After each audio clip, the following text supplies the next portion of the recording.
오늘은 민주당 김용민 의원을 모셨습니다. 이미 아신 분들은 아시겠지만은 바로 이 책입니다. 누가 죄인인가? 오늘 확실하게 오늘 광고합니다 이거. 자, 이 책을 지금 내시고 지금 이제 출판 기념회 뭐 북콘서트 이제 여러 가지 좀 바쁘신데 오늘은 이 책 얘기를 좀 중심으로 이게 뭐 아시겠지만 이제 그 서울시 간첩 조작 사건, 네. 서울시 공무원 간첩 조작 사건 또는 이제 유성 간첩 조작 사건인데 거기에 대한 어떤 그 전말 상세한 내용을 담고 있고요. 이것이 또 오늘날 지금 우리 현 시국 또 윤석열 정부에서 벌어지는 여러 가지 일들과 맞물려 있고 이런 내용들이 있어서 그런 걸 좀 중심으로 오늘 얘기를 해보겠습니다. 김용민 의원님 오랜만에 나오셨습니다. 안녕하세요. 시청자분들께 한번 인사 말씀 간단히 안녕하십니까. 반갑습니다. 김용민입니다. 점심 식사 잘 하셨는지 모르겠습니다. 오랜만에 뵙고요. 그동안 또 이제 많은 일들이 있었죠. 민주당 내에도 일이 있었고 또 윤석열 정부가 정말 예상보다 더 심각한 수준으로 이렇게 치닫고 있어서 아마 시청자분들도 고민도 많으시고 걱정도 많으실 것 같습니다.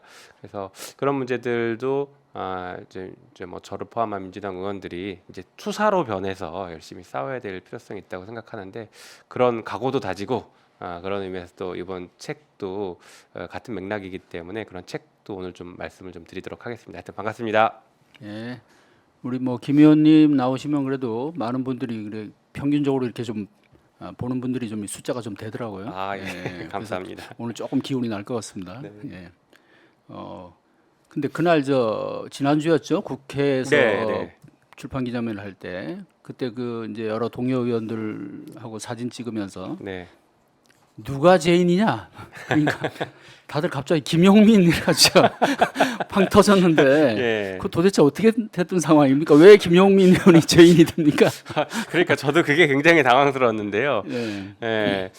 사진 찍으면서 이제 김영민 파이팅 하자 이렇게 해서 같이 사진을 찍었는데 예. 갑자기 뒤에서 이제 박찬대 최고가 책 제목을 얘기하면서 누가 죄인인가 그러면서 또 같이 파이팅 하자라는 의미에서 얘기하신 것 같은데 갑자기 이재정 의원이 김용민 이렇게 얘기를 하셔가지고 모두가 다 당황스러웠죠. 예. 그런데 그게 재밌으셨는지 저희 지역에서 출판 개념회를 한 번 더 했는데 예. 저희 지역에서 또 한 번 더 하더라고요. 그래서 굉장히 남양주. 예, 남양주에서 한 번 더 해가지고 제가 갑자기 졸지에 죄인이 돼버린 것 같습니다. 그러니까 뭐 죄를 지신 건 아니죠, 진짜로. 예, 그럼요. 예. 아니 막 집단적으로 갑자기 누가 죄인이냐 그랬는데 김용민 이렇게 외치가지고. 아이고, 저희 부모님도 그날 오셨는데 저희 부모님 깜짝 놀라셨을 것 같습니다. 그 책은 어떻게 지금 좀 잘 팔리고 있습니까? 보니까 베스트셀러 이렇게 딱지는 붙어 있는. 네, 지금 정치사회 분야에서는 그래도 좀 잘 팔리고 있다라고 소식을 듣고는 있는데요. 그래도 요새 책 판매 자체가 워낙 좀 저조하다라는 얘기는 또 하시더라고요. 그래서 앞으로 어느 정도 팔릴지 모르겠지만 저의 단기적인 목표는 최근에 책을 낸 대검 중수부장 출신의 이인규 검사. 네. 이분이 책을 냈는데 그 책보다는 제 책이 더 많이 팔려야 되는 것 아닌가. 그 책 따라잡으려면 꽤 노력하셔야 될 텐데. 그러니까요. 우리 저희 시청자분들께서 좀 온라인에서 많이 구입을 해주시면 빨리 따라잡을 수 있을 것 같습니다. 예. 네. 부디 뭐 그렇게 되기를 바라겠습니다. 네. 예. 그 북콘서트 또 계획이 있으신가요? 네, 일단 그 다음 주 목요일은 5월 11일 날 노무현 시민센터에서 일반 시민들과 함께 이 책과 그리고 책에 담겨져 있는 내용, 다시 말해서 아까 말씀하신 서울시 공무원 간첩 조작 사건 그 전말과 검찰과 국정원의 어떤 잘못들 그리고 그 잘못들이 지금 이 윤석열 정부에 고스란히 전이돼서 똑같이 나쁜 짓을 하는 이 패턴들 이런 것들을 좀 말씀을 나누고 또 의견 좀 듣고자 이제 준비하고 있습니다. 그리고 5월 11일 이외에도 전국을 좀 돌아다니면서 또 필요하신 분들 요청이 있으시면 그 지역도 가는데 일단은 뭐 대구랑 부산이랑 광주 이런 정도는 방문을 해서 좀 시민들과 같이 만나서 얘기를 좀 할 계획을 잡고 있습니다. 예, 이게 뭐 사실 이제 조금 지나서 사람들 기억 속에 좀 잊혀질 그럴 네. 수도 있는데 사실 이런 사건들은 정말 잊혀지면 안 되는 거죠. 네, 예, 그렇죠. 두고도 기억해야 되고 여기 이제 책에도 그런 내용들이 있습니다만은 네, 반드시 그 책임 있는 사람들에 대한 어떤 책임을 끝까지 물어야 되고 네, 그냥 이런 것들이 계속 그 어떤 이제 그 하나의 경험으로 또 교훈으로 그죠? 그렇게 남을 수 있기 때문에 참 근데 우리가 이제 너무 좀 쉽게 잊잖아요. 그죠? 네, 그런 경향이 좀 그런 의미에서 이렇게 책을 써서 이렇게 역사의 기록으로 남긴다는 거 네. 상당히 잘하신 것 같아요. 아유, 감사합니다. 아니, 사실 저도 이제 정치인으로서 책을 쓰는 게 쉽지 자칫 않죠. 좀 또 예. 오해를 살 수도 있을 것 같고 여러 가지 고민을 했다가 그래도 이건 기록으로 남겨야 된다라는 생각을 좀 강하게 해서 책을 썼고 이제 같은 취지로 또 유시민 작가님께서도 좀 비슷하게 말씀을 해주시더라고요. 그래서 실제 추천사도 좀 해주셨는데 네. 이런 사건은 정말 대한민국 역사에서 아주 중요한 사건인데 이게 정확하게 기록되지 않아서 좀 아쉬웠다 그런 말씀도 하시면서 그래서 저도 이번에 어떻게 보면 좀 용기를 내고 또 좀 없는 시간 쪼개서 이게 책을 쓰게 됐습니다. 생각보다 이게 시간도 많이 걸리고 쉽지 네. 않더라고요. 기록을 한다는 것 자체가. 그렇죠. 여기 네. 보면 뭐 어쨌든 온갖 또 법적인 그런 기록 이런 걸 네. 다 검토하고 꼼꼼히 다 또 재정리하고 뭐 분석하고 예, 그죠? 맞습니다. 아마 시간이 많이 걸렸을 것 같은데. 이게 10년 전 사건인데 예. 10년이 지나다 보니까 저도 그 당시에는 정말 변호하면서 사건의 모든 것들을 머릿속에 담았다가 10년이 지나니까 저도 이제 기억에서 희미해진 것들이 있거든요. 그래서 그런 걸 다시 찾아내고 또 혹시 기억에 오류가 있지 않을까 검증하고 이런 시간들이 좀 많이 걸렸습니다. 예, 이 사건이 이제 그 당시 이제 변호사 시절이죠. 네. 예, 그 책에도 보니까 이 사건을 맡음으로써 어떤 그 인생의 어떤 변화가 거의 찾아올 좀 네. 그죠? 큰 어떤 그런 의미가 있었다고 하는데 먼저 이 사건의 어떤 공적인 의미와 또 사적인 의미를 뭐 간단하게 말씀해 주시면 어떨까요? 네. 일단 그 이제 저에게 있어서의 사적인 의미가 먼저 말씀드리면 네. 제가 말씀드리기 편하니까 그거는 네.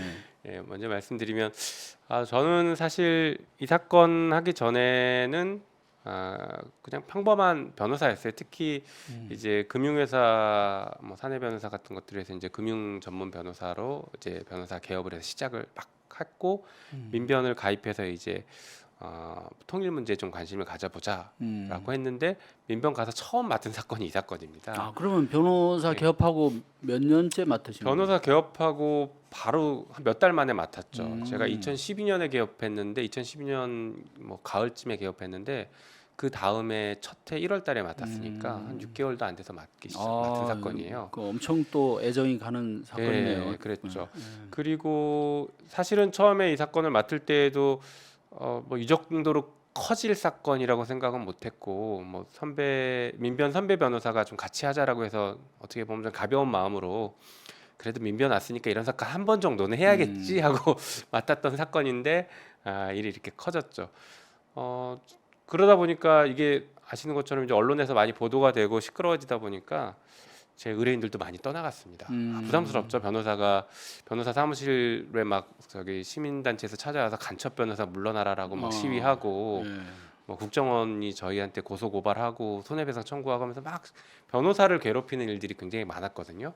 그러니까 의뢰인들도 좀 부담스러웠던 것 같은지 좀 많이 떠났어요. 그래서 저의 개인적으로는 이 사건을 하면서 변호사로서의 수입은 많이 감소했지만 경제적으로는 네. 큰 타격을 받으셨죠. 좀 타격을 받았지만 그런데 이제 저도 어떤 인권 문제나 아니면 국가의 어떤 그 폭력성 이런 것들에 결정적으로 눈을 뜬 계기가 된 사건이기도 하죠. 그래서 제가 이 사건을 이유로 이제 국정원 개혁과 검찰 개혁을 적극적으로 발벗고 나서게 된 그런 계기가 있는 사건이기도 합니다. 한편으로는 이제 공적인 의미는 뭐 여러 가지가 있겠지만 그냥 가장 중요한 공적인 의미를 말씀드리면 이 사건을 계기로 국정원 개혁과 검찰 개혁이 굉장히 크게 힘을 받았습니다. 사실 이 사건에서는 사건을 조작하고 문제를 일으켰던 게 국정원과 검찰이 두 개의 거대 조직인데 국정원 같은 경우에는 이 사건 이후에 대공수사권이 폐지가 됐습니다. 지금 내년 초에 되면 대공수사권이 없어져요. 국정원은. 경찰로 이관되는 맞습니다. 거죠. 예. 문재인 정부 때 저희가 법을 통과시켰죠. 그래서 국정원은 굉장히 중요한 개혁이 됐어요. 그러니까 다시 말해서 정보기관이 수사를 같이 한다는 것은 있을 수 없는 일 중에 하나거든요. 그래서 이제 그 부분을 끊어냈다라는 게 굉장히 큰 의미를 가졌고요.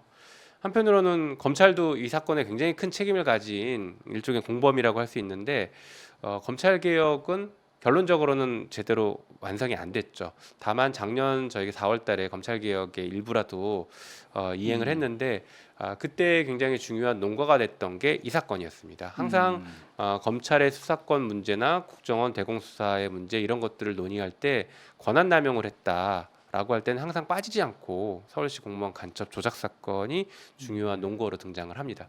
그리고 그 동안에 권위주의 정부나 독재 정부, 우리나라 대한민국 독재 정부 시대에 수많은 조작 사건들이 있었거든요. 수많은 간첩단 사건도 있고 상당수의 사건들이 한참 뒤에 30년 뒤에 40년 뒤에 재심을 통해서 그게 조작 사건이었다라는 것들이 밝혀지고 있어요. 그렇지만 조작을 할 당시에 적발돼서 그 사람이 무죄를 받고 조작한 사람이 처벌까지 간 이런 사례는 거의 첫 사례입니다. 이게.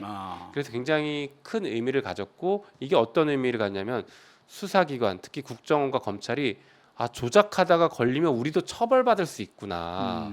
그동안은 한참 뒤에 밝혀지기 때문에 걱정 없었는데 잘못하면 우리도 처벌받을 수 있겠구나라는 굉장히 큰 공포심을 심어준 경각심을 심어준 그런 중요한 사건이었습니다. 그래서 그런 의미를 좀 갖는다고 볼 수 있어요.